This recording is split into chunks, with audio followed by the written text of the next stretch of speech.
Welcome to the Is It Really Gonna Get Bigger edition of Hot Mic on WDAY Extra. KSFL TV, good morning in Sioux Falls, KNBN in Rapid City, and Inforum.com. Happy Hump Day, everybody. It's already Wednesday, halfway through the week, 9th day of July. Beautiful outside. The sun is out, no clouds. It's going to be a great day. And we're going to find out sometime probably over the next couple hours, I would anticipate, whether the powers that be that run college athletics are going to ruin the best thing that we have, which is the NCAA basketball tournament, because there is growing sense that we're going to find out today that Charlie Baker, the NCAA president, is going to announce that the tournament is going to expand from 68 teams to either 72 or what we've heard for a long time, 76. This has been long gestating in the process, and the greatest American tournament we have, which is March Madness, will expand.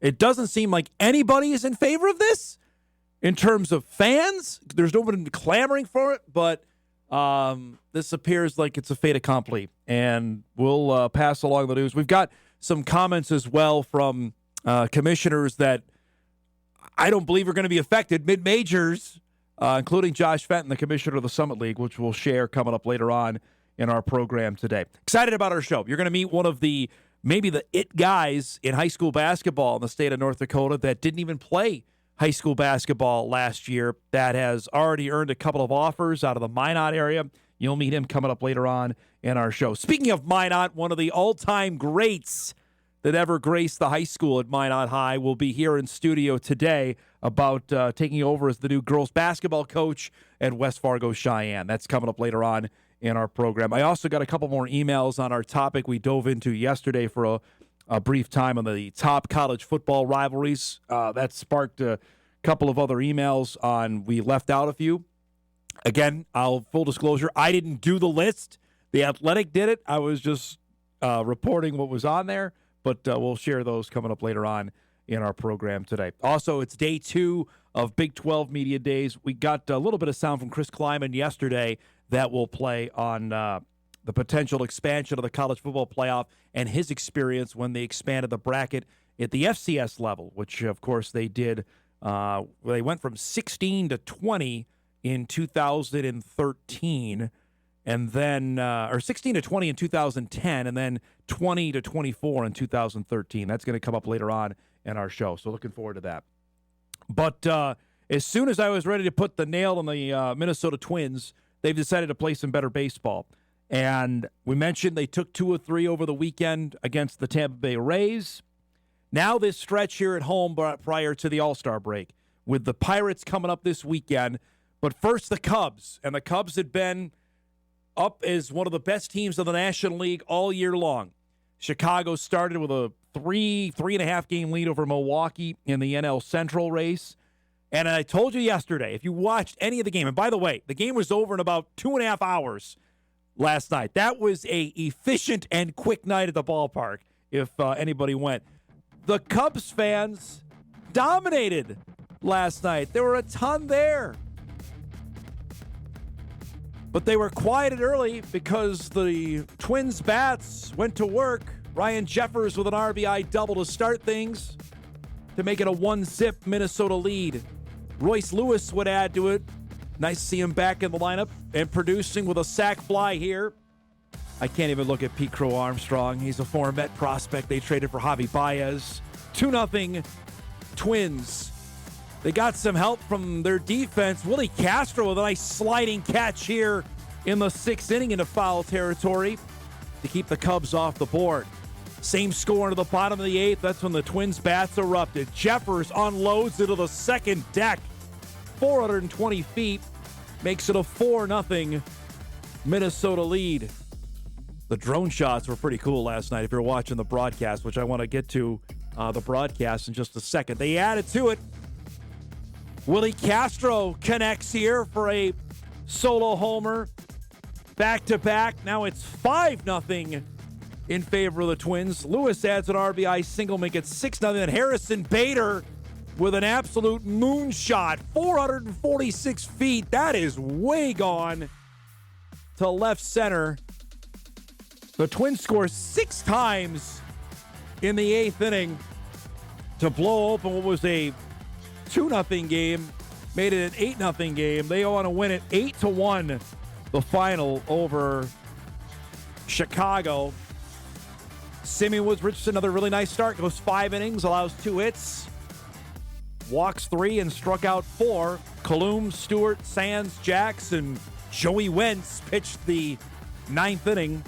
And the Twins have won 3 of 4. They get to Imanga, who has been one of Chicago's best pitchers all season long. 6 innings, he allowed 2 runs. It wasn't his fault. The bullpen blew up on him.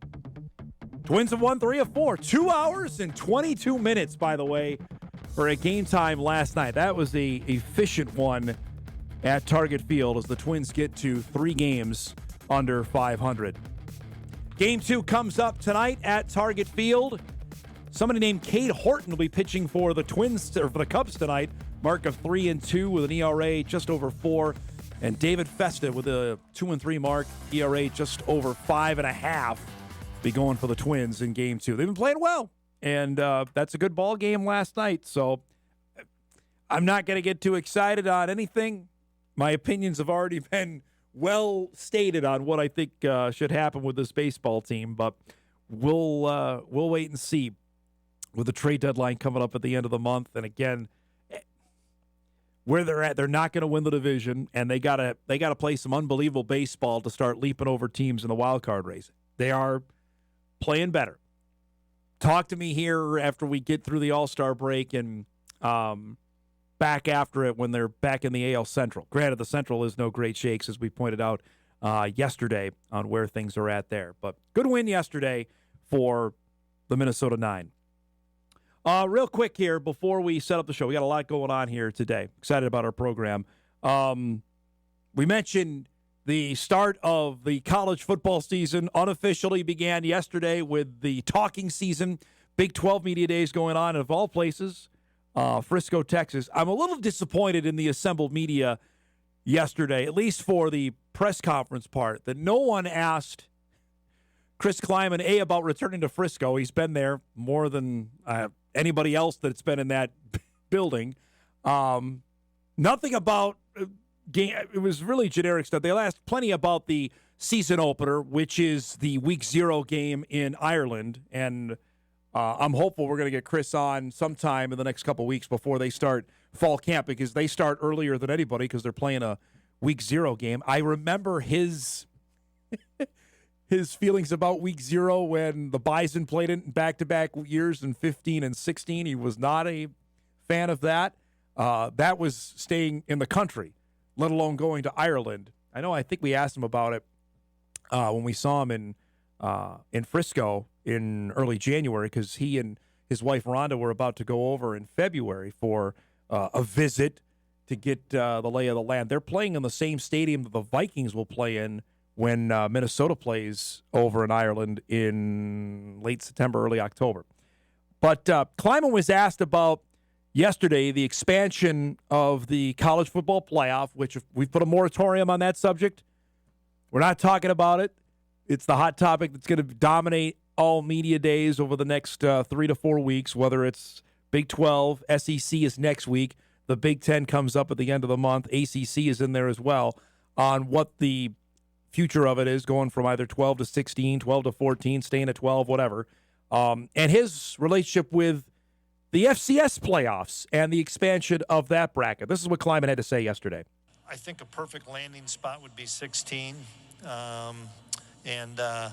How we get to that, I'm not quite sure, but I think it would be 16, and I would eliminate the byes. I think that's something that everybody should play the same amount of games. There was 16 for a while in FCS. It went up to 24, but shoot, you had to win 4 straight weekends, so the best team would truly get to be crowned. And so I'd like it to get to 16. I know this. Everybody, the wear and tear on the athletes is real. I don't think we helped that at all by knocking the roster size down. I don't think that was a good move at all, but that's control what you can control. So that's gonna be a concern when you have fewer players playing that amount of games. But I'm excited about what I was able to watch last year of the playoff and the potential expansion here in another year. We know it's coming. Just a matter of how many teams are going to be in it or not. I am intrigued. We said elimination of the byes because I think there's a momentum for that to go away in the new format.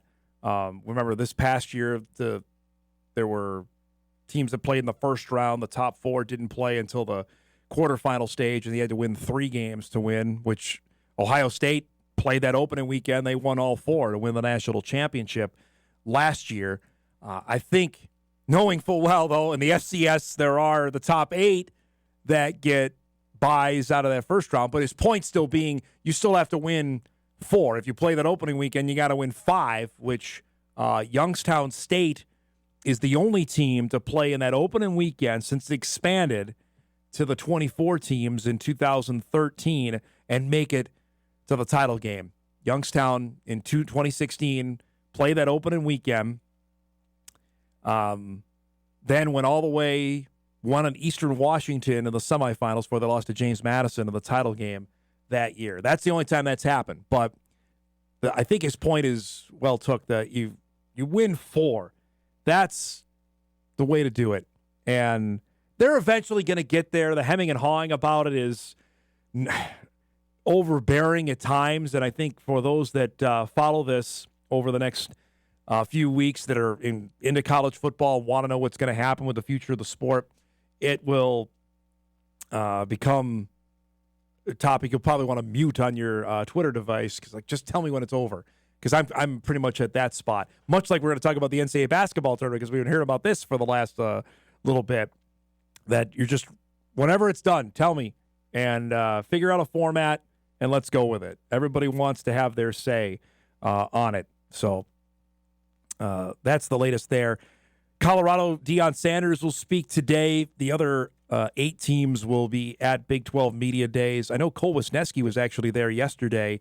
We're hopeful we'll get some sound from Cole. If we get anything there, we'll pass it along. Of course, now representing Texas Tech and the Red Raiders for this upcoming football season. We have a packed show coming up for you here today on this Wednesday. Our Northwestern Mutual guest lineup looks like this. Our guy Drew Trafton will join us in just a few minutes. We'll chat. I know there was, obviously, the summer of soccer rolls on. The United States men's national team lost in the Gold Cup final to Mexico on Sunday night. We didn't get into that on Monday. We may hear today. I got a couple other things I want to hit Drew with, including some breaking uniform stuff coming up in just a few minutes. At 10 o'clock, really excited to welcome in Minot native and now West Fargo Cheyenne girls basketball head coach Morgan Milbrath to the show. Morgan, of course, an All-American runner at North Dakota State. Had an unbelievable athletic career, and now will take over for Kenyon Wingenbach as the head coach of the Mustang girls. She's been an assistant the last handful of years. That's coming up at 10. And at 10:35, Sage Hanson will join us from Towner Granville Upham High School after a tumultuous last probably 12 to 16 months for the young man who's picked up now 2 Division I offers. Each of the schools here in North Dakota, UND first, North Dakota State followed. He's got a handful of D2 offers, including Mary, Jamestown are in on him. Minot State, I believe, as well. We'll visit with him about his basketball ride, what the last year was like after transferring back home and being denied a chance to play. We'll get into that coming up with Sage at 10:35. So that's our guest lineup. Our poll question today, we posted this right before the show got going because we're going to hit on it here in about 20 minutes on the likely expansion of the NCAA basketball tournament. And are you like to see the basketball tournament expanded? And I put it here a caveat. I said yes, but more mid-majors, because that's not what's going to happen here. I'm going to tell you that right now. If they do expand to 72 or 76, you're going to get the 10th place team out of the SEC or the 11th place team out of the Big East. We're not going to get 2 out of the Summit. We're not going to get 2 out of the Big Sky. We're not even going to get 2 out of the Missouri Valley Conference. That's not what's going to happen here. Or, nope, it's perfect. Some would argue they messed with it when they went from 64 to 68, and the first 4 became a thing, which, whatever, that was 15 years ago when they created that. So I guarantee we'll have some good responses, and we'll dive into that topic coming up in just a little bit. But that's our show lineup here on this Wednesday. So we're off and rolling. We'll take our first break. Hot Mike returns after this on WDAY Extra, KSFL, KNBN, and Inforum.com.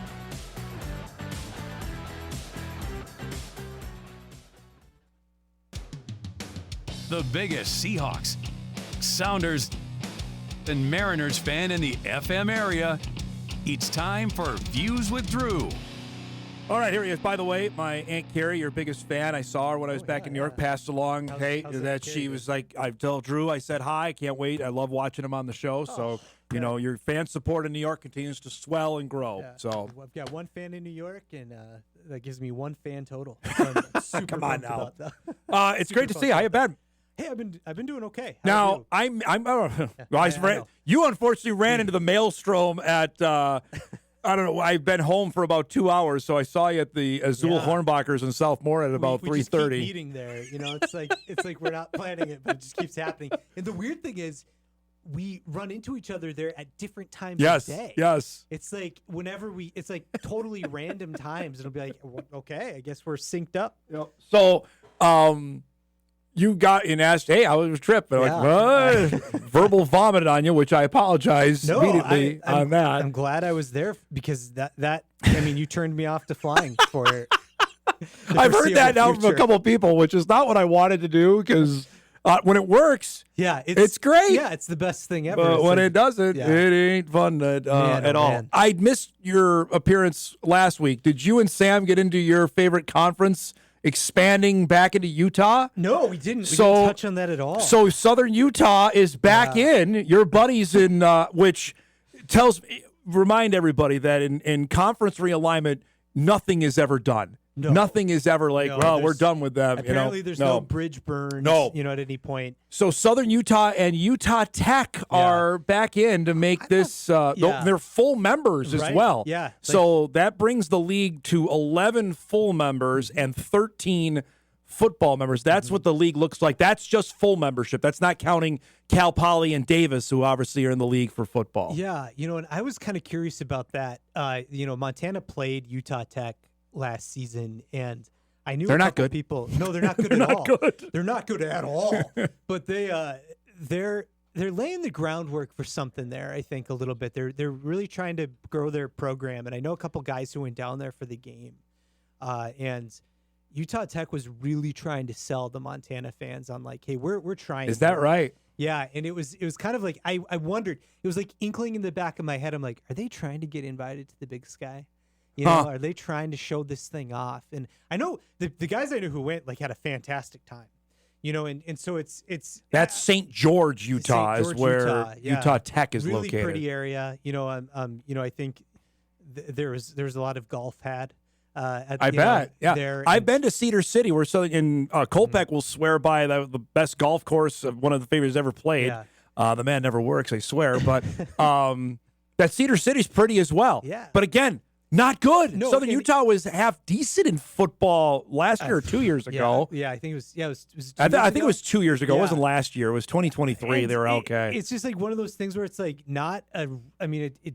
But they've never been good. No, it's kind of like a it's like, is this our answer to losing Sacramento That's why State? I was surprised. I think we talked about it when Sac State was, putting the hammer down, they're going to go, that I didn't think the Big Sky needed to expand. And Sam Herder and I talked about this. Like, I was really surprised. Yeah, and I almost wonder if it's just like, this is their move because they don't know what's coming. And so it's like, you grow where you can, or like, and grow within the footprint if you can.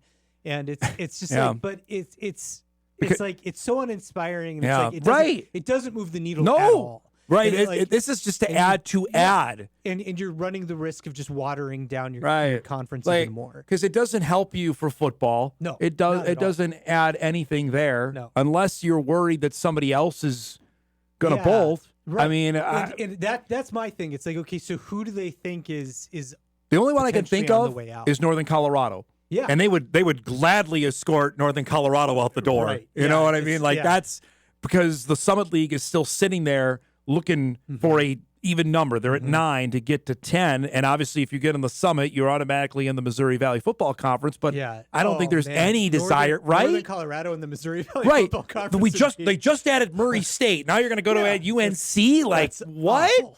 Right. Yeah, it's just we're trading these just really bad worst case scenarios.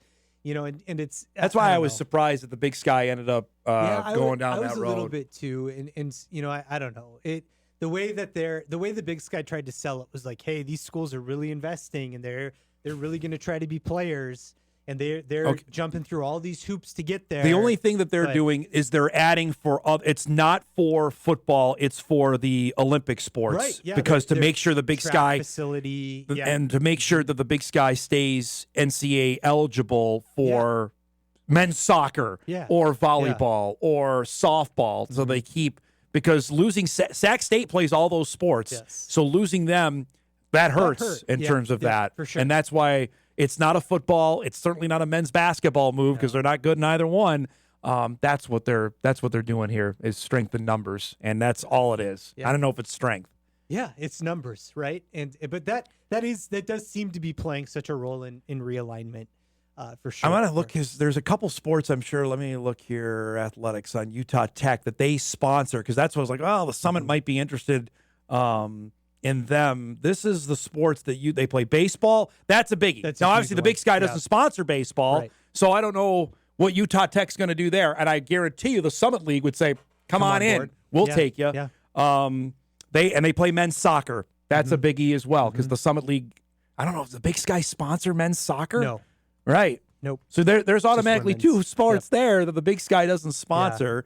They play women's soccer and they play softball, and those are. And volleyball as well. Like in realignment, it's just like we keep, the season keeps expanding on it. And it's not always about football. No. That's the thing on this, to remind everybody on it. That's true. We were talking yesterday about the athletic list. I don't know if you saw the top 100 college football rivalries that people in Montana are peeved. So the Grizz and Cats got in there. Notice I said it right just for you. Thank you. And for Mike Zier, who watches the show. At number 60 is one of the premier FCS rivalries. Montana State often has national implications. One of the two has competed in the FCS title game 3 of the past 4 years and 11 times overall. The series may have the best nickname. It doesn't take May out of it. It does. Brawl the Wild is the best nickname out there. Yeah. And the teams compete for the Great Divide Trophy, which is about as big as a kitchen table. Which is also really cool. With 122 meetings, this is the 7th most played FCS series and first among schools outside the Eastern time zone. Outside of a 3-year hiatus during World War II plus 2020, the rivals have battled every year since 1925. The programs have combined for 39 conference titles and 42 FCS playoff appearances, but haven't met outside the regular season, which is stunning. I know that they haven't played. Like the Bison and Jacks have finally done it. UND NDSU did it in the D2 days. When it happens, oh my gosh, that's going to be unreal. Did you quibble with the biggest game selection? Because I read that. I'm like, okay, that's. It says the 2018 season finale. Both entered 6-4. I remember this with the winner earning it, and you do obviously as well, with an FCS playoff invitation. Montana led 22-7 in the fourth quarter. Montana State rallied to get a 29-25 lead. With 14 seconds left, the Grizzlies had scored a winning touchdown from the 1-yard line, but officials waved it off for a Montana State timeout. On the next play, Montana fumbled, and the Cats recovered to preserve the win. Yep. Is that the biggest? Called a miracle. No, I don't, it's so hard to say. I remember we're watching that. I was watching that game at the Dome because the Bison were blowing out somebody at the end of the regular season. I think any game where like a top seed is on the line in the playoffs and the conference title's on the line. Which the last couple of years has been the case. Yeah, I would say any of those games are bigger. I mean, not like in terms of like a close game. I mean, even then, there have been so many, just in the last 20 years that are like, come right down to the wire. So that game is so fun. The whole state. So were they upset that where they were placed? Yes, they should have been higher than the Bison Jacks. I'm assuming. They were like we should have been obviously the top in the FCS, but then they're only a handful of FBS rivalries that are better, and you have to be there to understand it. Absolutely right. It is obviously the biggest show in the state, and the fact that game day went adds some more credit to it or credence to it. And I mean there's so many people bitter about that too because they're like, why go to Bozeman? It's like if you're gonna go to Missoula, and It'll be it's a great rivalry, and I'm glad it's on the list. It had to be. If anything, we're gonna have the list wouldn't have any credit or merit to it. No. I have a couple minutes before we go. I got back and Jack went to bed, and I was like, all right, I'm gonna watch the Gold. We're in the Gold Cup final Sunday night. U.S. is playing Mexico. Correct. U.S. scored early. Like, 4 minutes in. Which is totally unlike anything the men's national team ever does because they're always behind. Right. Anytime they always give up a goal in the first 7 minutes of a match. And this Mexico team had been like playing just daunted defense, just really good. Really, I saw him like, oh, hey, okay. Same. Of course, Mexico comes back and they score in whatever the 70th minute or 79th minute of the match and they win. And I'm left there. I watched the entire second half. I'm like, okay,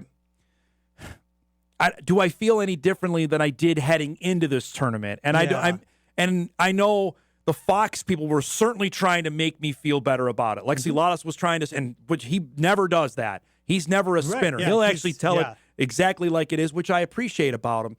But they were spinning it hard at the end of the match. Like, hey, this is a great step for next summer in the World Cup. What say you about that? Yeah, I was more positive about it than a lot of people too, because I think, lost in the wash there was Mexico had most of their senior roster. And we didn't, obviously. Our top guys weren't playing. Mexico was missing like 2 really key guys to injury, but they brought their squad.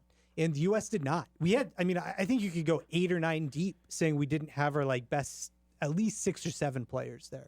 Because we didn't have our goalkeeper either. No, right? And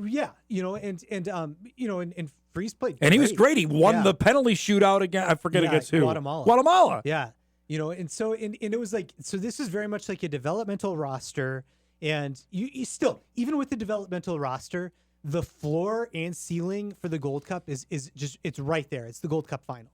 Right? The expectation is you make the final. The ceiling is you win. You have to win. Right? Yeah. So it's like 90 minutes determines like whether it's like a smashing success or just like you meet the expectation. So I really feel like any soccer fans probably going into that being like, it's like the needle shouldn't move too much with the Gold Cup unless you get knocked out early. Then it's like, oh, this is bad. Right. So yeah, I agree. I agree with that analysis that Lawless had where it's like, yeah, this is okay. We took a developmental step and we wanted to see what this team was made of. And they met some adversity along the way and they answered it, for the most part. So you feel better now about where we're at heading into next summer. I just haven't really felt that great about it. I haven't felt great about it since they messed up at the end of the last cycle. Yeah. And they didn't renew Berhalter, then they brought Berhalter back, then they fired. They screwed up that whole time there. It was a 6-month purgatory. Yes. And like we're looking at going into then also, we made a coaching change, 18 months before a World Cup that you're hosting. It's like you need some consistency there. The guys who are going into that camp need to know what the expectation is and what they should be doing to prepare to make this roster and to make a run, because they made the round of 16 last time. Like that's the expectation for this next World Cup is we make the round of 16, especially we're at home. Yeah, because we're home. So it's like you have an eye on a quarterfinal, and I just don't know if we have the guys to get there. Yeah. And I don't think my expectations changed there. Okay. I think maybe the knockout rounds, that's great. If we do any better, that's exceeding my expectation, which is too bad because I think, looking back 8 years ago, I think we had this World Cup circled as like, we can compete. Absolutely. At this World Cup. Yep. And the reality of the situation is just settling in where it's like, that's just not going to happen. Which is too bad. Last thing, because I have it on because it's live sports in the middle of the day, is the Women's Euro Championship is going on. Yeah. The club FIFA World Cup. Such a dud. Yeah, I've not. It's on TV and no one's watched it. No, in the stadiums, like half empty. Yeah, and the teams are like Chelsea's playing and great. Like PSG's playing. Yeah. I think Real Madrid today. Like those are well-known soccer. And in my clubs. estimation, like club soccer is so much better than international soccer because these guys play together for so much longer and there's more money. That's their team. Correct. It's their team. It's what they care about. That's why they get paid, and they're great. You get really good quality. But yeah, it's been a dud. Yeah, 100% a dud. TNT got that, and I don't think anybody watched it over the last month. Great to see you as always, my man, and we'll see you next week, okay? Yeah, looking Drew forward to Trafton joins us each and every Wednesday at 9:20. All right, we come back. We will dive into it because apparently it's going to happen. The NCAA basketball tournament set for potential expansion. We'll dive into it when Hot Mike returns after this.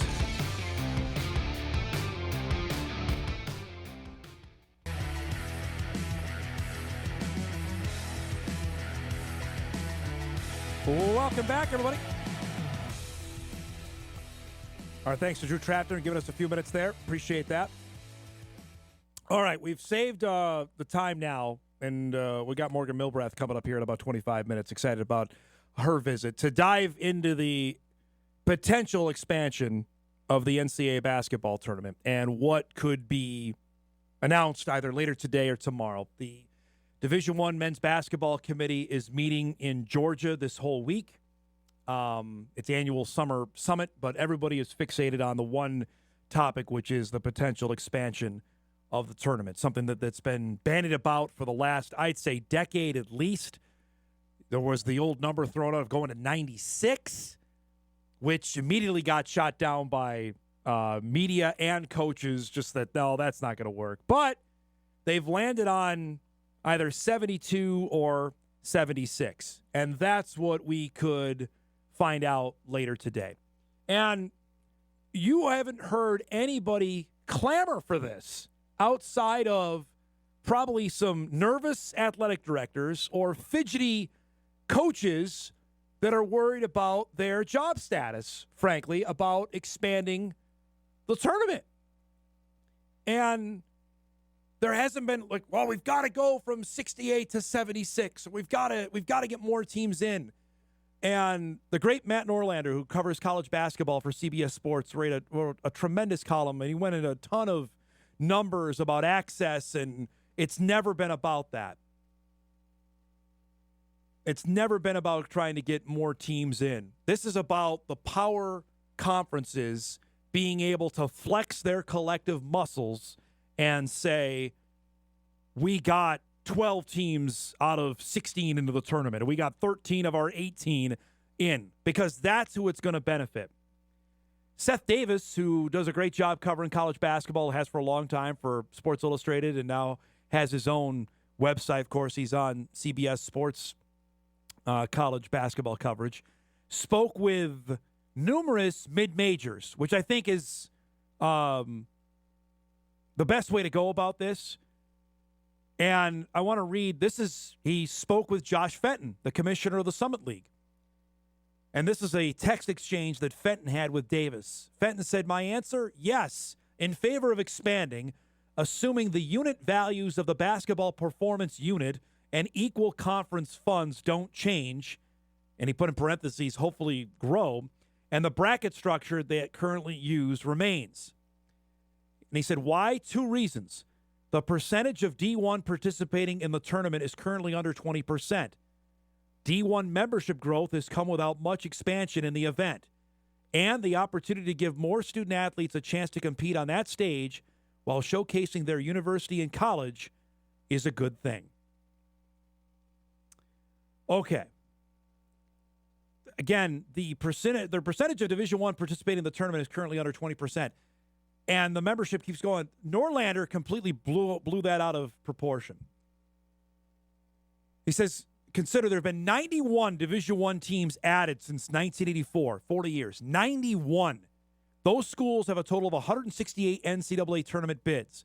Out of those 168 bids, how many had earned an at-large spot? 1 out of those 168 bids. 1. But even more eye-popping, 1 out of more than 1,400 overall at-larges in 40 years. That was Central Florida in 2019 as part of the AAC. Okay.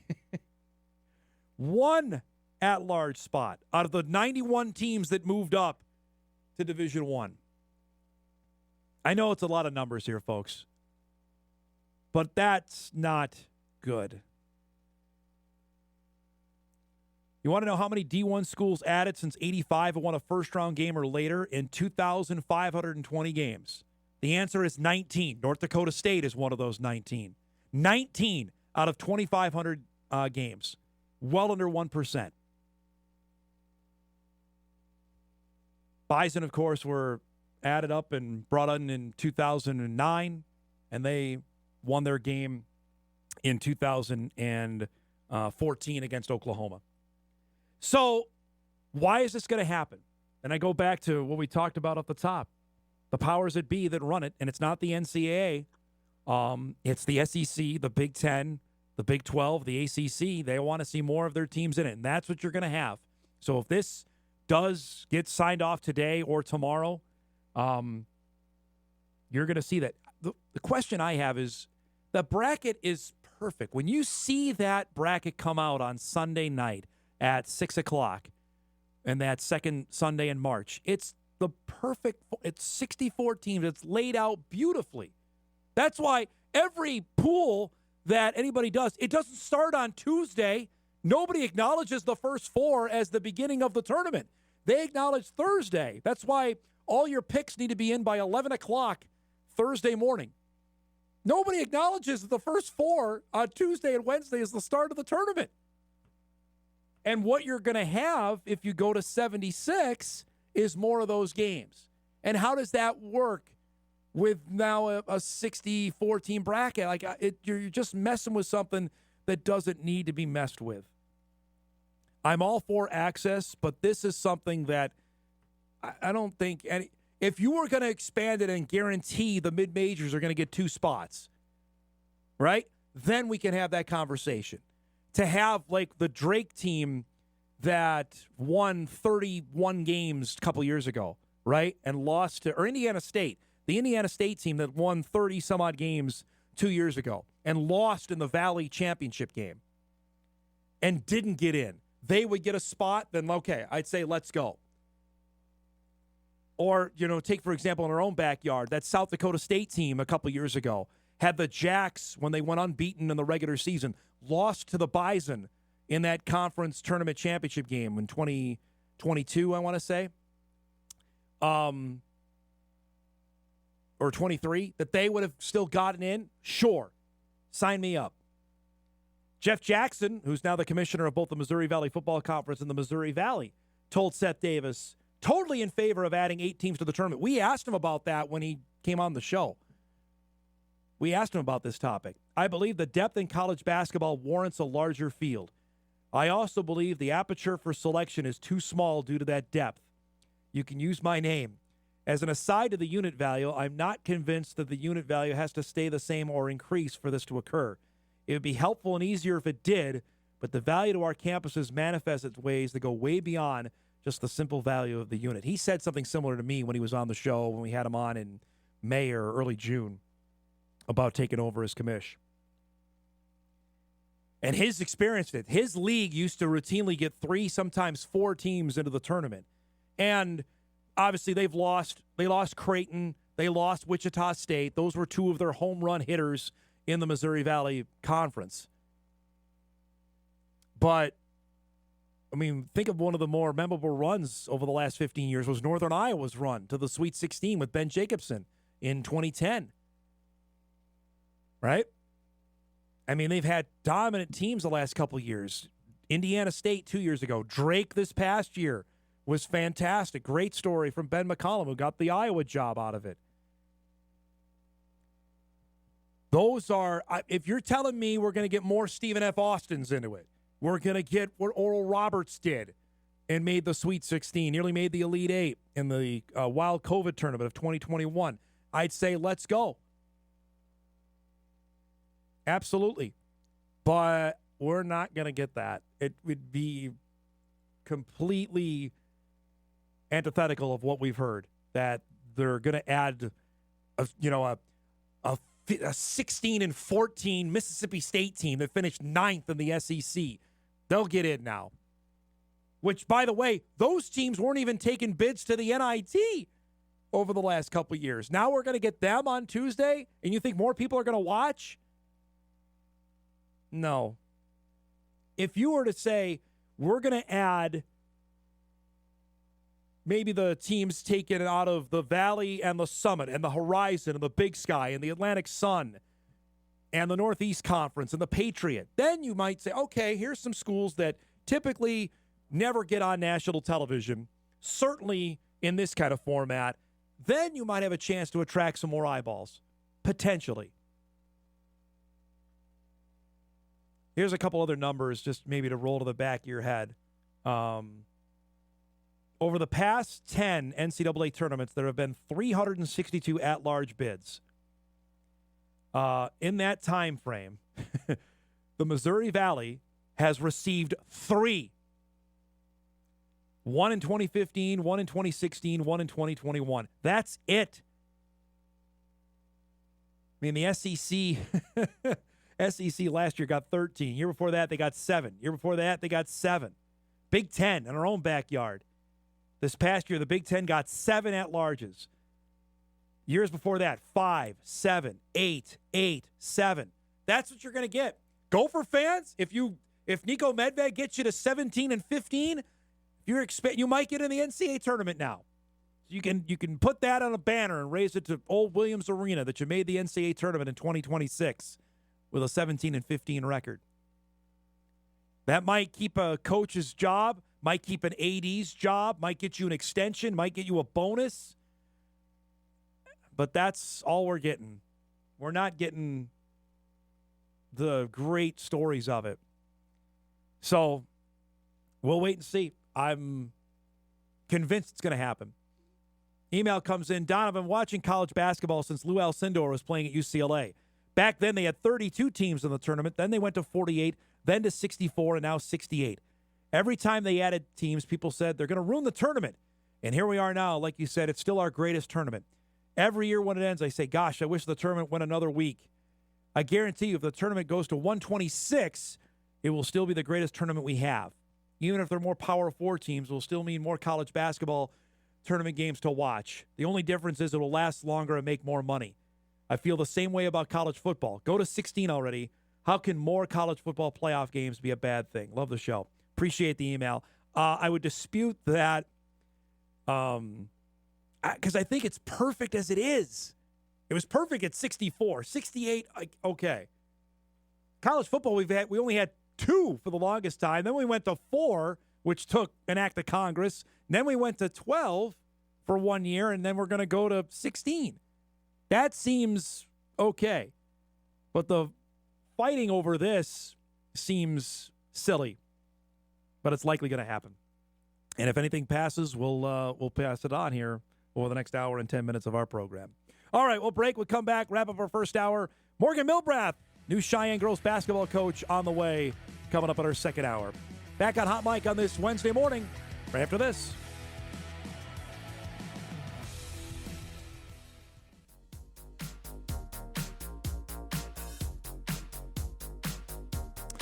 All right, wrapping up our first hour.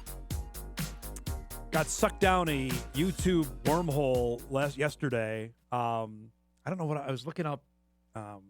Something on baseball all-star games, and then it was a Randy Johnson versus Larry Walker in the all-star game in 1997, which then led me down the rabbit hole of like the 93 all-star game, which I know fans around here remember, as Kirby Puckett was MVP of that game at Camden Yards. I challenge, go back and watch. That's when the game actually mattered. Guys were trying. They were trying to win the game. That is the only all-star game I can ever remember where the winning team was booed. The game was played in Baltimore. And at the end of the game, the Blue Jays manager was Cito Gaston because, of course, if you won the World Series, you got to manage the all-star team the year after. And he was managing the American League that year. And the Orioles had a young Mike Messina was warming up in the bullpen to come in and pitch in the 9th inning. And they didn't put Messina, he didn't put Messina in the game. He had his own closer. I believe it was Dwayne Ward. I don't know why I remember this, but I do. Dwayne Ward pitched, and Messina was warming up, and they didn't put him in the game. And literally, and it's in Baltimore of all places. And, of course, the Orioles and Blue Jays aren't necessarily rivals. I mean, they play in the same division and have for 40 some odd years, but it hasn't necessarily been bitter. It got bitter after that. They booed. Go back. It's fantastic. Go back and watch. CBS broadcasted the game way back when. This is now 32 years ago. God, I'm old. And it was unbelievable. They actually were booing. So when you see the All-Star game next week, and it's going to have its flair and pomp and circumstance and all that, and the neat part is they're actually going to wear their uniforms again. We've been clamoring for that for 4 years, and finally they're going to have their team, the guys wear their uniforms of the team they represent, because for some reason we went away from that for the last couple of years. Yeah, go back, check that out. That's when it didn't mean anything when they put home field advantage next to it. Because remember that experiment they did for a decade plus, that the winning team in the All-Star game had home field advantage in the World Series? Come on. Just try. That's why the baseball All-Star game is the only one that's still really going. NBA's messed it up. Pro Bowl doesn't exist really anymore. The NHL one phased out in favor of the Four Nations deal this year. Baseball still has it, but it's not what it was. Just a YouTube wormhole went down yesterday. All right, we'll break. We come back. We'll start our second hour of action-packed. We're hitting the city of Minot. Pretty heavy coming up.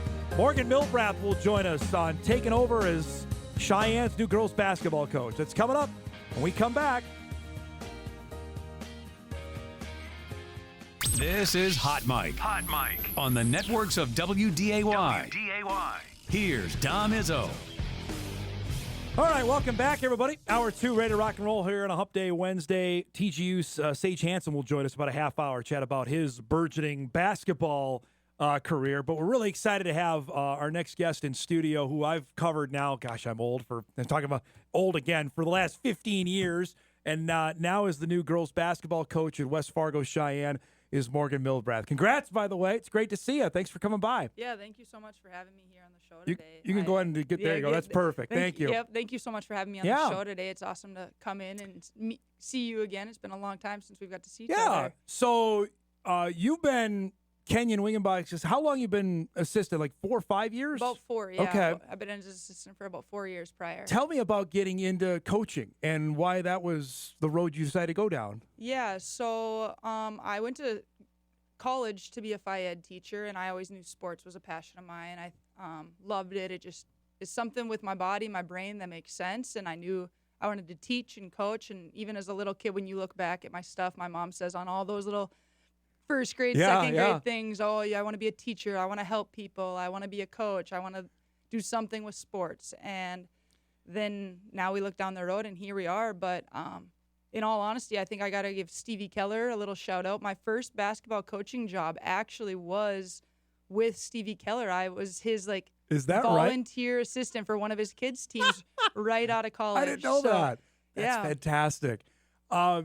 So Kenyon says to you, how were you in the loop on him thinking about getting another job, or when did you find out that he was going to take a new job? I found out shortly before the rest of the team. Yeah. In a good way, right? We had those conversations prior, and when he kind of knew things were maybe going to be a little serious, then he brought me in the loop and let me into the information, as any good leader, I think, does at the right time. And he just was like, hey, I've got an opportunity. And I was like, you got it. You have to. Yeah. Like, you can't not let a dream job pass somebody by. And I could see that from the get-go. I mean, I'm so excited to see what he can do at that level and everything. So in your mind, you think, boy, I'd like the job, or is it something that you needed some arm twisting to be the head coach?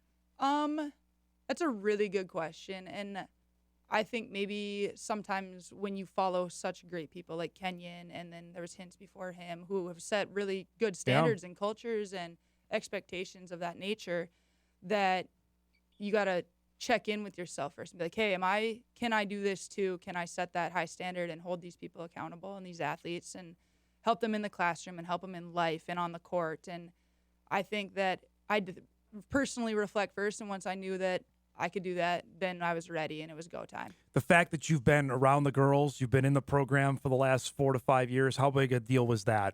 I think that really helps the girls feel more comfortable with this transition. They know who I am, how I'm going to coach. They've seen me over the years. a lot of these girls actually were some of my first kids I taught as a teacher, because one of the schools I taught was a feeder school to Sheyenne. So some of these kids I've known my entire professional career, and I think that really just helps knowing the families and the athletes and everyone, and helps with that culture and that community. When you found out you were going to get the job, what was your reaction? I was excited. I was excited, a little surprised. I think maybe that's just me always being a little reserved and being cautious. You never want to overly, maybe that's me, maybe other people are, but I'm going to be a little bit more reserved and hold back a little bit and be like, okay. And then once James was like, hey, we'd like to offer you the position, I was like, oh boy. All right. Okay. It's reality now. Yeah, it's reality now. Okay. Give me a day. Let me make sure I'm for sure let me think on it a little bit longer, make sure. And he's like, absolutely. And it took a few hours, but I waited till the next day, and I was very excited. After that moment, I've been very excited. It was a little complicated though to, I told you, we talked about this prior, but to say yes and then less than 24 hours later, get on a 14-day vacation internationally. So a little management there, but obviously no problems at all. So did you have a chance to talk to the girls before you left? Because you went to Sweden on vacation. Yeah.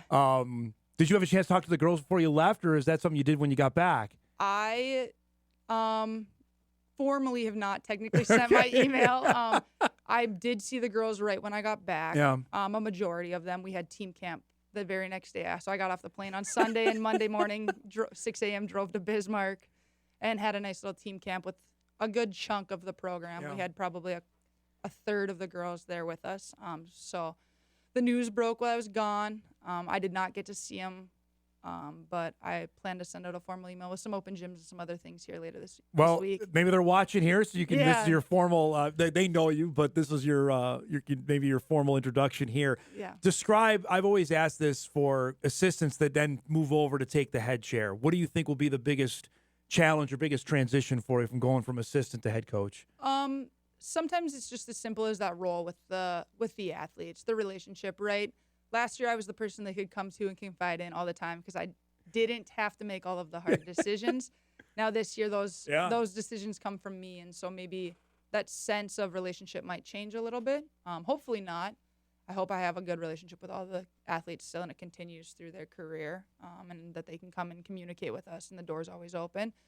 And then also that there will be some changes, right? Like Kenyon's a phenomenal coach, but I come from a track background, so I'm going to see things a little bit differently, and that just comes with our personalities, and no one's right or wrong or indifferent. But yeah, I think for people that know your background, that basketball, but you played basketball all your entire life, basically. For people that don't know, how big a deal was basketball growing up? Yeah, I played basketball I got into it in middle school. Actually 5th grade. That was back when they used to have traveling elementary school basketball, where each elementary school in my hometown played the other school, and go Edison light bulbs. Yep, there we go. What a team mascot. That's fantastic. It is. Yes. I think now they're the Sparks or something. It's not as more. good. No, it's just not as good. No. But so it started at a young age, and basketball was a unique sport for me because it was one of the few sports where I worked my way up. Truly, like I played the grade I was, and I compared to track and volleyball where I got pulled up a little bit younger, right. And so it was good. It held me accountable, kept me in a good place as an athlete and as a person, and knowing like things don't just come easy. You have to earn them and work for them, and I think that's why I've fallen in love with basketball, because I understand the balancing act of hard work and the grind and putting in the effort to get where you want to be. You have seen firsthand, and I've talked about it numerous times on this show, the level of play, specifically in the EDC on the girls' side. Why has it got so good over the last handful of years, in your opinion? I think there's a lot of reasons, especially in the EDC, but girls basketball in general, why we're coming. Kenyon does a really good job, or did a really good job of promoting this with our girls. 50-ish years ago, our grandparents, so my grandmother didn't have the opportunity to play basketball, but my grandpa did. We're just catching up. Yeah. It's always been there. Girls have always been this talented and athletic. We just needed the right people to guide them to get where we needed to be, and I think that's a part of it. and the EDC is so close, where people can play pickup games all the time, and the girls are so close with each other where they challenge each other during the season and the off season. A lot of our girls right now play on travel ball teams with other athletes on other teams. Right. They're best friends with their enemies, and so they know what people are good at, and that holds them each other accountable. And I think that's why the EDC picks up pace so much faster. We're in the West, it's a 2-hour. Minot's got 2 hours to play against any rival. Not anymore with Minot North and House, but but your point is, I mean, Bismarck is 2 hours south. Yeah, and then you've got Williston an hour and a half out. You got Dickinson down 3 hours away. Devils Lake used to be a non-conference WDA team, and that was a 2-hour drive. And Jamestown's a good 3 hours when you played them, and so Minot and Bismarck are just so much more landlocked. Fargo's. We're 3 hours from Minneapolis, where that's a huge metro, and the girls will go play there all the time, and they'll play against people who from Minneapolis are a quick flight to any big city. So I talked with Beth Maher about this last year. Obviously, the coach at Shanley, she was the only woman. Now you're going to be the second woman coach in the EDC in the state. I want to say on the varsity level. I want to say that's accurate. What's that mean to you? How big a deal is that to you? It's iconic, I think. And it's not that I'm the iconic shift. I think that we talk, or there's a lot of conversation with female coaches who do coach in other sports at variety of levels, that representation is important, and having strong female leaders that can lead teams in those leadership roles can show that these girls can do it too if they want to do this as well. And I think sometimes to see a female in that role is important. Beth does a phenomenal job. And then a few years back, we had Tona Stransky. She did an awesome job. And I'm a little still young to the EDC basketball game, so my depth maybe ends right around that era. But I know there's a lot of other notable coaches prior to those that were females who kind of paved the path for me to be able to come in and do this. And for people to have faith that a female can come into that role and succeed. And it's really exciting to do that. What do you think the emotion will be first time you got to call timeout, or first game when we get to December? What's that going to be like for you? Ironically, I'm always nervous for the first game, no matter what level I've coached. And that's maybe just the athlete still inside of me, the natural response of competition and the adrenaline going. And I was able to coach the girls over summer ball, some summer stuff. So I think that kind of is going to help with some of those nerves that way. I trust our girls. I trust them. And I trust that we're going to be able to put a good team on the court for every game. And so I have to just know that the coaching that we've done prior to the game is what the girls need, and trust that where we're at is where we're supposed to be. Is the pressure ramp since Horace won it last year in West Fargo that are you feeling? Granted, it's already there to begin with, but hey, Horace won it, and they're going to be probably good again. That all right? Hey, let's go. You feel that? Yeah, I mean, a rival school competition is always notable, no matter where you stand and where they stand in the big picture of their rankings. But there's always a little rivalry down with the Horace and West Fargo. And ironically, we have like a little Shanley rivalry too. That kind of seems to be our three little rival schools. And no matter what, any point in the season, those games are weighted ironically more, even though they're worth the same amount in the scales. But yeah, Horses looks really good. They're bringing back a good chunk of their team, and we play them really early on in the season. I saw a rough draft of our schedule. It looks like they are our first conference play. Oh, there you go. Why not? Why not hop into the deep end to start? Right away, it looks like we have. According to the rough draft, we've got 2 non-conference games, and then we play Horace that Tuesday, and then we're on the road with 2 more non-conference games. That's our first 5 games. And did you get Minot as a non-conference game? There you go. Yep. All right. I can't remember exactly the combo, but I believe it's Minot, Mandan, Bismarck, and Williston. And Minot's going to be awfully good again with what they have coming back for this coming year. In a good way, I think that's really good to right away get out the gate and get the girls going right away and be like, hey, this is – I use this phrase once in a while, and I'm like, welcome to basketball. Yeah. So I think that's a good start of the season. And that's going to be special for you as well to get back home. That's going to be surreal, you got to think, right? Yeah, absolutely. I remember going home 2 years ago. We were on the road and got to play at home, and it's fun. I have a lot of family. I actually have extended family who play on the Minot High team. Last year, Sydney Aberley was a senior last year at Minot High. And then Kinley Barch is actually another one of my family members. So it's always fun to – it's bittersweet to see them do well, but then us to play them and want us to do well. And so, Yeah. All right, you got a couple more minutes here for us? All right, we're going to take a break. We come back. We got to talk track. We have to because you're in studio. I was there that day. I still consider one of the greatest days in North Dakota sports high school history. We're going to do that. Back with Morgan Milbrath joining us in studio on Hot Mic right after this.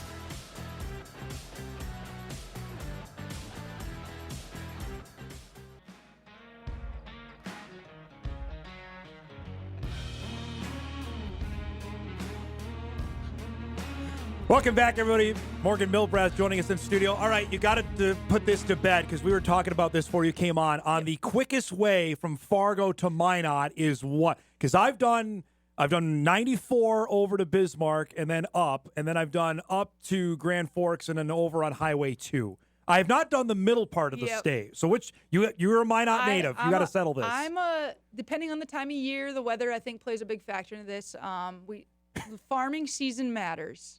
I think going cross country through Jamestown, Carrington. I've never done that. Up to Harvey and up, I think is the fastest, personally. But you're always running the risk of it stuck behind a combine or a semi going 50 miles an hour, and then it is instantly no longer the fastest.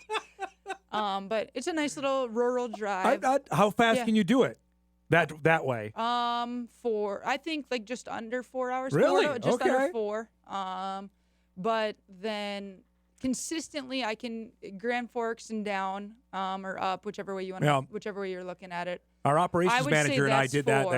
We did it in just about 4 hours. I was going to say that one's a safe 4 every time. If you're looking to make up time, Jamestown is the way to go. All right. Personally, I think people say you can go faster the Bismarck way, but it's also a little longer. Yeah. So Matt, I don't know. But you get like Bass Lake Sakakawea, like, man, we're still a long way to go. Yeah, it's so boring. I think that way. I did too. Not that the other ways aren't equally just as boring. Like my. It's lovely to go through rugby and. Yeah. I've always heard the joke that people say in North Dakota, if your dog runs away, you can watch him run away for 10 days because you'll still see him. So. I think no matter what, the drive's going to be boring either way you go. But oh man! All right, so there it is. So middle of the way to the state. That's what Morgan says on that. Obviously, people know you from your unbelievable track career. When did track become the sport for you? How old were you? I think our Parks and Rec in Minot did a really good job of starting track at a really young age. My mom was a high jumper. I'm a pretty decent high jumper in her day at Minot High. She was coached by Glee Mayer. And so my mom just always had a love for track, got me into it. But I don't think I really knew track was my thing until maybe 7th grade when I finished my middle school season and the coach was like, hey, I want you to go run at this track meet. And I was like, no. And they were like, it's like non-negotiable. You're going to go run. So my first day with the high school kids, and I'm just a scared, awkward, weird 7th grader, and I'm like working out with them for 2 weeks and then go to ED regionals and then somehow qualify for state on my own accord and in the 400. I still remember weirdest race, I think. I ran in lane 9 at EDC and didn't see a soul the whole race. So that was kind of when things started to click, but I think really my freshman year when I had those notable races is when I realized maybe more like, okay, I'm way better at this than I realized I am. All right, so I dug up the video today. Okay. From 2010. All right. I was there. Bismarck, obviously, at the Community Bowl, we can call it then because it's got a different name now. The 100 meters with you against Laura Raisler. And Laura had not lost that event in 5 to 6 years, something crazy like that. Before we show the video, what did you have? Obviously, you knew who Laura was. Oh, yeah, absolutely. You're a freshman in high school at the time. What was your mindset going into that race? Honestly, I can't remember 100% right now, but I'm pretty sure I was crying. Like, pretty sure I was a nervous wreck. Before the race. Oh, yeah, before the race. But I was a pretty nervous track athlete in general. That followed me into college even. But I was, like, nervous, but I was like, I mean, it's just race. Like, I was young enough still where I was able to just go a race. And, but, yeah, it was nerve-wracking, and I just ran as hard as I could. Yeah. And that was kind of what happened in that race. I remember the day before in prelims, I ran a little bit better. But prelims is prelims, and we all kind of know that. North Dakota weather's so unreliable, so you can't rely on a prelim time Especially at all. in Bismarck from day to day at the state track meet. It's always storming one day and 100 And then, degrees the 90 next. degrees. Yes, and exactly somewhere right. in there's 100-mile-an-hour winds. And I was trying to tell our crew, because we televised it for the first time this year, so I was trying to tell everybody that was going out there, like, prepare for everything. It's going to be maybe nice one day, because now it's 3 days. In your day, it was only just 2. Yeah. But one day it's going to be probably pretty nice. One day it's going to suck. It's going to be 50 degrees, and the next day it's going to be 100. Yes. Just so you got to account for all of it. Yeah. But that's the beauty of it. Yes. All right, so let's roll the video here. And you can watch it over your right shoulder. The way it played out, and that's you in the middle there. That's you and Laura Raisler. I mean, so tell me when you thought, I got her. Like, when did you know? I didn't. Yeah. When I think everyone in that stadium knew when it came up on the screen, when the official results got posted on the screen. And I just remember being like, You get the head down and everything there. Yeah. That's perfect. I was like, oh my gosh, I did it. And then I was like, oh my gosh, we race again in 10 minutes. And that was the end of the celebration. I was like, I did it. And then we went up and got our plaques. And then I was like, now we have the 400. Oh my Yeah, I was God. going to say the 400 coming up. I was like, oh God, now we got to do it all over. Like, now we got to race again. And even though I beat her in the 100, props off to Laura. Like, we all know how talented of an athlete she is, probably still is and was. She won every race she ever ran from cross country, from the 100-meter dash through cross country. Through cross country, like, correct. You can't even discredit that at all. And I know a lot of people say the 100 was their favorite race to watch. It was definitely one of my favorite to participate, but it was so fast. It is such a fast race when you're in the moment. A finish that tight, you really don't know. And then, but one of my favorite races I've ever run is that 400 right after that. I think that just really opened my eyes to myself, like maybe how Potentially good you could be. Potentially good I could really be. And then also, like, to Laura, for us, I think at that time when we ran that 400, I took second, she took first, but we were like in the top 5 or 10 in the nation with our times. And to come back and battle, and I'm pretty sure and then she, even to more notably, we came back and ran the 200 after that. And that's where you could see her experience and her wisdom, because she came down in that 200 and, like, it wasn't even just a race. Put the hammer down, right? She left me in her dust, and to just see how talented of an individual she was in those races was awesome to see and be a part of. Just from my perspective on this, so shot that, looked over the time. Raisler lost to who? No offense, like nobody knew you at that time. At least on the eastern side of the state, we didn't know you yet. And if Twitter wasn't even really a thing yet, if it was now, that would have been everywhere. Everywhere that you had won that race. As it was, I remember calling back here like, we have a new lead for our sports. Raisler lost to some girl from Minot. Like, it was just unbelievable. And the story grew. Like, I remember, especially because Laura went on to do amazing things, and I'm going to get to that in a second, because you intersected again when you went to the NCAAs in 2014. But I think people that were there, that story became legend. Like, I was there that day when Morgan Milbrath beat Laura Raisler. Did it grow in appreciation now that the years have gone by? Yeah, I think as I've matured and grown as an individual and gotten older and older, I think I really have learned to respect and understand the gratitude of that moment in that race. And I'm just proud that I was able to be a part of it, and that my parents taught me how to work hard, and that I've been around coaches and people who were like, hey, put your head down and just keep working and just work, and you'll see what happens. You bring this video out. You can show this video to your team now, okay, that you were a stud. Yeah. Okay, you can do that when you get back. Just send me the link. Absolutely. Yeah. Because then you obviously were recruited to come run for NDSU. Yes. And you were part of a historic team there as well, the first to ever make the 4x1 to make the NCAAs. And I remember interviewing yourself. You're a freshman that year. With Ashley Tinglestad, Rose Jackson, and or Antoinette Goodman, right? Yeah, and maybe Deb. Yeah, and Paige Stradiotti were there. Yep. And you guys go to Hayward Field. This is your race here. What do you remember about this, about being in Oregon? This might have been the most scared I've ever been. Like, that sounds so weird. Maybe to say as like an individual who's raced a wide variety. Yeah. And prior to this, I'd raced a lot of track meets. But my senior year of high school, I hurt my hamstring and lost my entire senior season. Yep. And then shortly prior to this at NCAA's, at our like Summit League or tune-up the right before the Summit League, I ended up hurting my hamstring again my freshman year. So my first race back on the track in like a month was regionals just a couple weeks prior. Just to get you there. Just to get us there. And I felt good and raced well. And then, so there's always a little hesitation in the back of your head. And to be the youngest girl on that team, you don't want to let those old girls, they've worked their whole career off. You don't want to be the one to let them down. So I remember just being really scared, but gosh, you guys were putting down. We raced so well. You guys were so good. Those girls were, training with those girls was so awesome. And the neat part about it was, obviously, a couple of you guys were local, you being from Minot. Yep. Ashley was racing from either LPA and East Grand Forks that she came from. That part to me, I always remember, like, wow, half of that team was built right here. And then 2 years later, 2 years later when we went again, or 2 or 3 years later when we went again, our team was even more local. We had Ashley Hines from Moorhead, and then me, and then Rose Jackson, who was from, she's going to be mad at me for messing this up because I talk to Rose like almost every other week.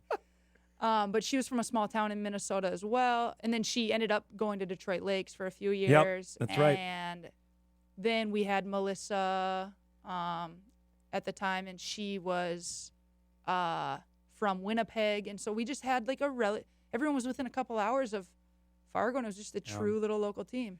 It was just awesome to watch, and you were a freshman on that team. And we mentioned this, we got to go, but the era we're in now, and Bison Track is still rolling, which I know you got to be immensely proud of that to see they're still ripping off Summer League titles that you were a part of a decade ago. No, if I'm not trying to make you feel old, but the era we're in now, I don't know if that team, that relay team, is together because Paige, Ashley, yourself are getting NIL. You're getting offers to transfer to come run at Minnesota, come run in Oregon, come run wherever because you guys were that good. Yeah, the game's just different now, and I mean, I think that goes for all sports. But some people have commitment to where they're going to go, and other people are going to chase the money, and you got to, in a good way. Like track is a unique sport that if you can get money and still work hard, it's a little different than some team sports where you can prove yourself on your own, so everyone knows what you can do. Was there an event that you wanted to do that you never did? Yeah, in high school, I tried to convince my coaches to let me throw javelin. Really? Yeah, I did it like one day at practice, and they're like, no. And ironically, I have the worst shoulder flexibility in the world. Like I can't, that arm behind the back thing, I can't even do that. So like, I don't know why I thought javelin was going to be my place in the world, but. Rose is from Wilmer, by the way. I had to look it up, so I don't remember either. But yes, so there Wilmer. you go. She's going to be mad. I drove through her hometown a couple times, but yeah. So sorry, Rose. But yeah, that was just fantastic to just go back and watch. It's just awesome. Thanks so much for doing this. Congratulations. We're going to do this throughout the season. We'll catch up on how things are going, all right? Wonderful. Great to see you. Morgan Milbrath joining us in studio. New Sheyenne girls basketball coach, former Bison and Minot standout. Still has the bragging rights. She beat Laura Raisler in the 100 meters back in 2010. We're due for a break. We'll keep the Minot theme going. We're heading out that way to talk to one of the area's best young basketball players. Sage Hanson will join us from TGU. It's coming up. We come back.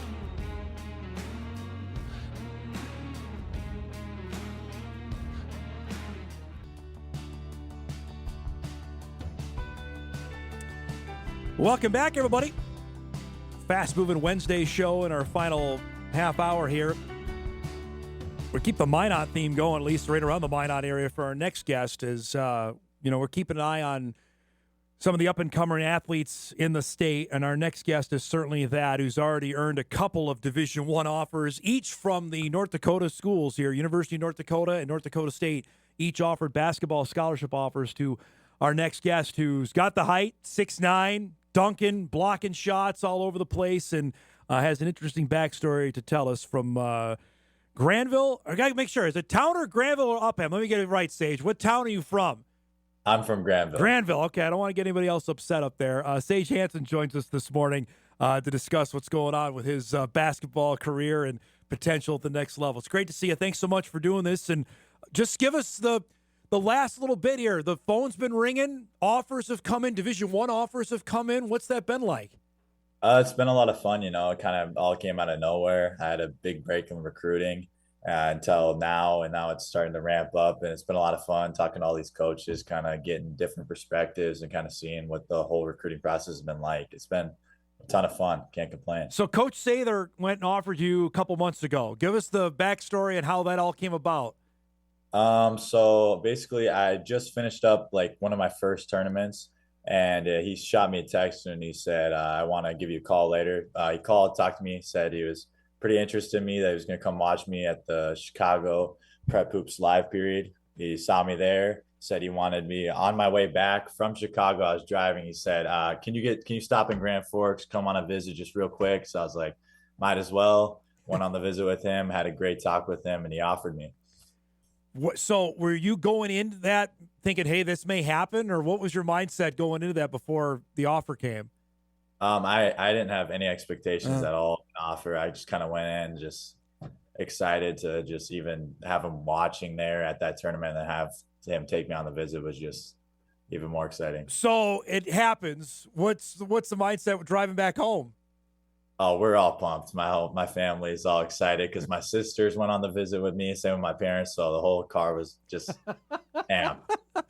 That was probably a quick car ride back home, I have to imagine, then, right? Oh, yeah. Yeah. So that happened. So your name's now out there. How much did life change after that? Because then the Bison, I know, got interested maybe not that long after. Oh, yeah. Then just a bunch of different schools started contacting me. The Bison were the next to offer me, but I've had just a ton of schools reach out from that after that, and then kind of got my name out there. So it definitely got my name on the radar for a lot of people. Is it been overwhelming? Like I'm sure you're getting messages from people you don't know, which is I always find that really odd. How do you handle that? Knowing this guy wants to talk, or he wants me to, I'm getting a direct message. How do you handle that? It's not too terrible.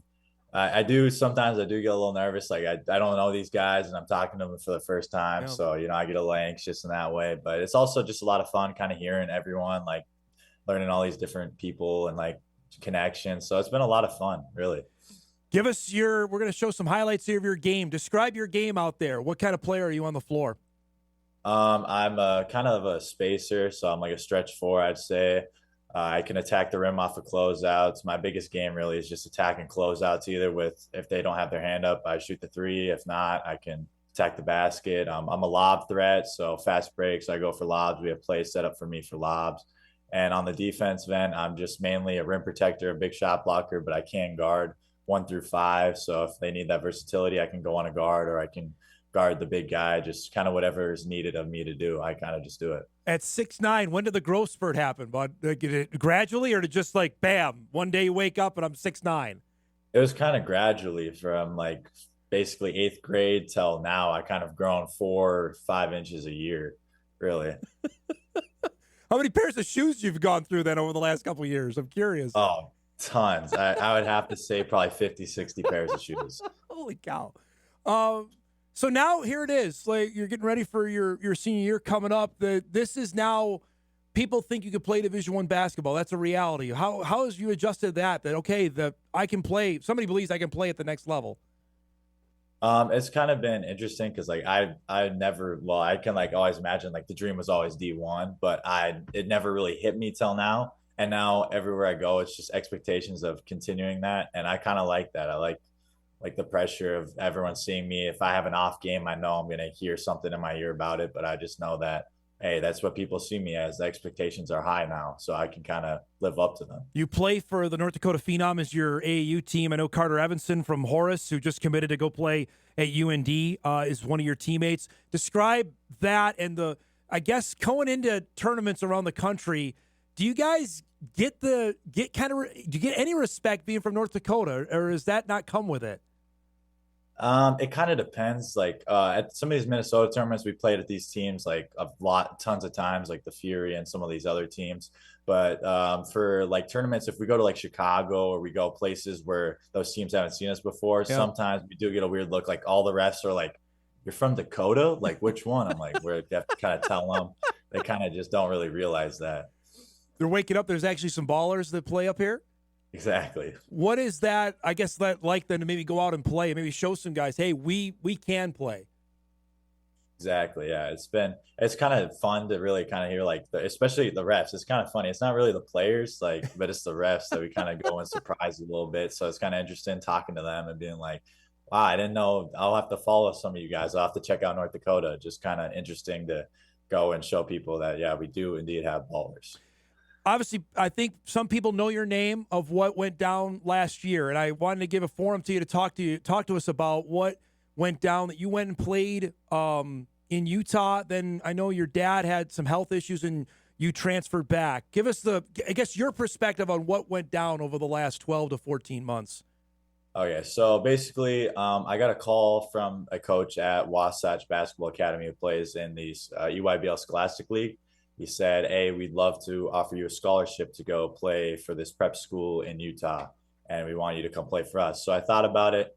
2 weeks later, I ultimately commit. I go. So I get down there in August. I play and I practice all through December. I get in a couple of games. And I get back for winter break because we get 4 days off for Christmas break. I get back and my dad kind of lets me know that he was diagnosed with an aneurysm above his heart. And at the time, we didn't know how bad it was because he didn't go to Mayo yet to kind of see what was happening. So that kind of scared us, and we knew that anything could happen. He said anywhere he needs surgery at some point for sure. So he's gonna have to get open heart surgery probably at some point. So we didn't know if that was in the next few months or if that was a year or two down the line. So I just kind of want to be home for that whole experience because I was stressful on my family at the time. So that's why I ultimately came back. I transferred back to my school. I went through, tried to apply for medical hardship. Ultimately, it was declined.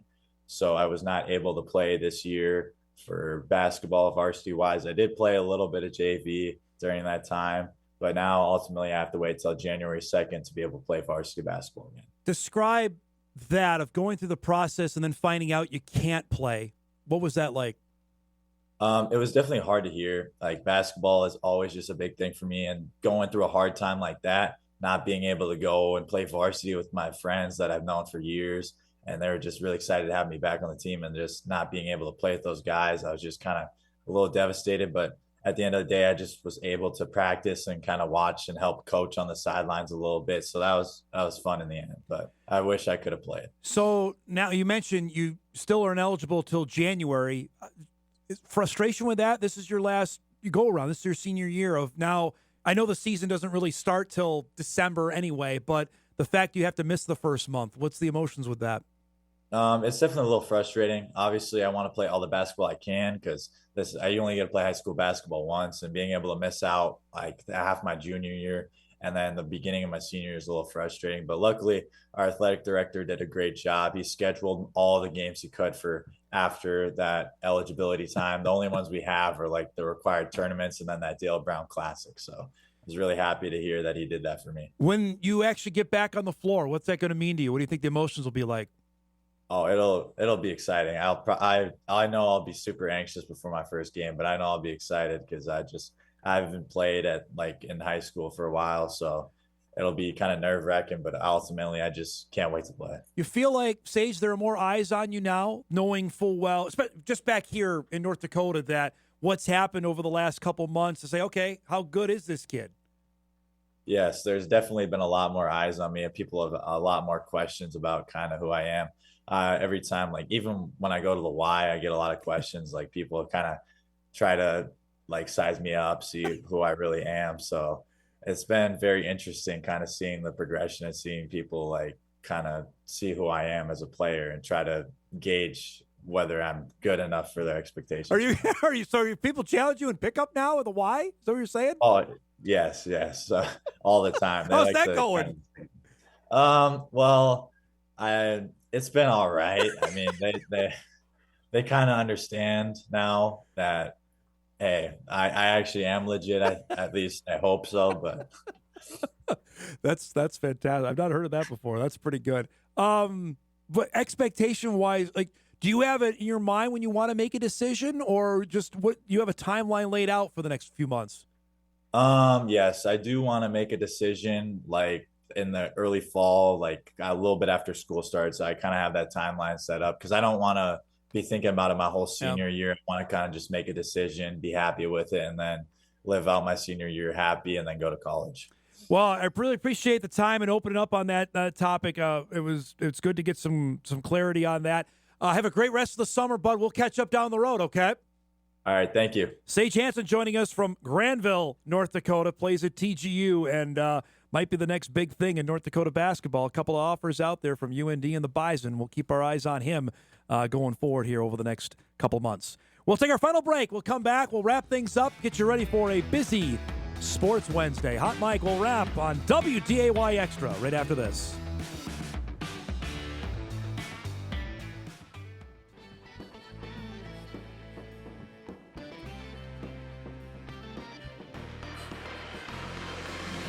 All right, wrapping things up here on a Wednesday. One schedule note for tomorrow.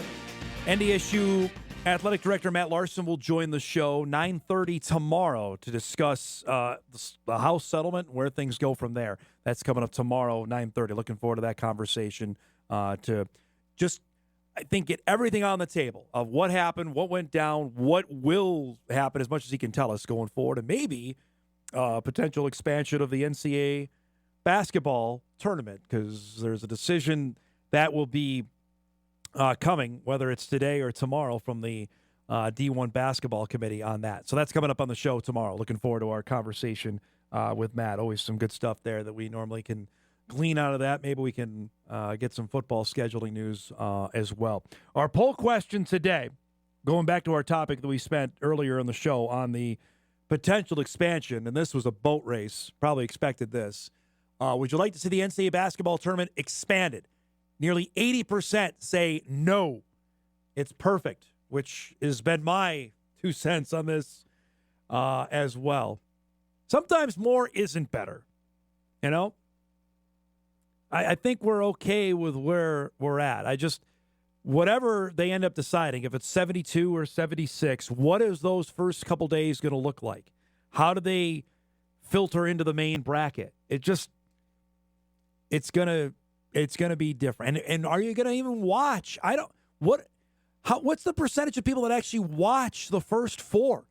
Like when the Bison played in 2019, I spent a whole segment explaining what the first four was. I think people had no idea that was actually part of the tournament. And despite the fact that Dayton does an amazing job, and we were there, Dayton loves it. They do a big-time job in wanting those teams to feel like you're part of the dance. It's still different, you know. It's still a different deal when you're there. And if you go to 76, so then you Canham Hall at Dayton, you're not going to be playing games you're not playing games at 2:00 on a Tuesday. Nobody's going to watch that. They'll watch at 2:00 on a Thursday because they know that's when the tournament starts. We'll find out in the coming hours on what's going to happen there with the NCAA basketball tournament. Appreciate everybody voting and for the emails we got on that topic today. Let's do some what to watch before we get out of here.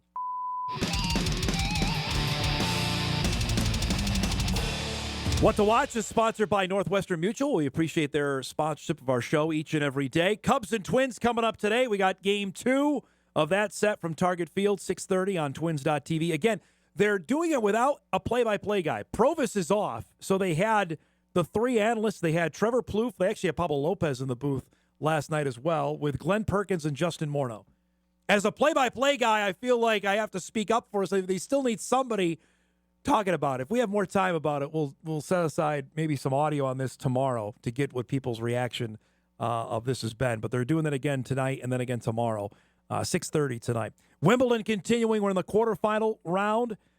You can flip that on as soon as we're done on ESPN to see who's making it on to the semifinals, which will take place tomorrow and on Friday. And the Lynx with a day game today. The best team of the WNBA at 17-2 take on the Phoenix Mercury at 2:30 on FanDuel Sports North.